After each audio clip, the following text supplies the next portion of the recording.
आज अत्यंत गंभीर अशा प्रश्नावरती मी बोलणार आहे.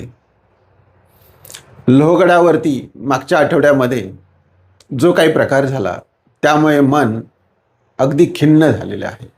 20-21 वर्षाच्या एका तरुणीने आपल्या होणाऱ्या पतीला ढकलून देऊन त्याची हत्या केली. ही घटना फक्त तेवढ्यापुरती मर्यादित नाही.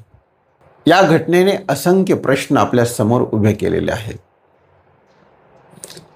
ही एक सामाजिक अधोगतीच आहे असं वाटायला लागलेलं आहे. कारण तिचा तो दृष्टिकोन का तयार झाला?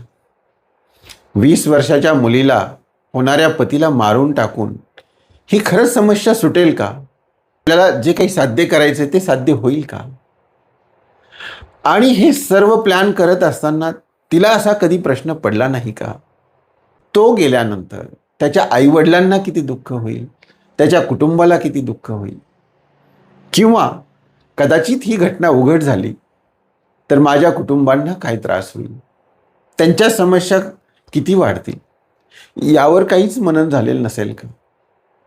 खरोखर अत्यंत दुर्दैवी आणि दुःखद अशी ही घटना आहे. तिच्या मनामध्ये जी दुसऱ्या मुलाबद्दल प्रेमाची भावना होती, तिने तिच्या आईवडिलांना विश्वासात घेऊन सांगितलं असतं तर ही समस्या सुटली असती का? तर निश्चित सुटली असती. पालक आणि मुलं कुठेतरी संवादाचा अभाव यातून जास्त दिसून येतो. जर तिने स्पष्टपणे सांगितले असते की मला या मुलाबरोबर लग्न करायचे आहे आणि आईवडिलांनी देखील समजून घेऊन जर ही समस्या सोडवली असती तर आज एवढा मोठा दुःखाचा डोंगर त्या सर्व फॅमिलीवर आला नसता. आपली एखादी वस्तू जर या रूममध्ये हरवली आणि आपण दुसऱ्या रूममध्ये जर शोधायला गेलो तर आयुष्यभर ती सापडणार नाही.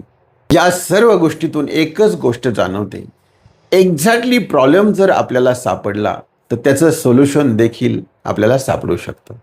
म्हणून सर्वांना एक नम्र विनंती आहे की पालक म्हणून आपण मुलांना आणि मुलांनी देखील आपल्या पालकांना एक संवादाचा ब्रिज तयार केला पाहिजे. आपण एकमेकांशी संवाद साधला पाहिजे. आपल्या मनातील भावना स्पष्टपणे आपल्या आईवडिलांना किंवा आपल्या कुटुंबाला सांगितल्या पाहिजेत.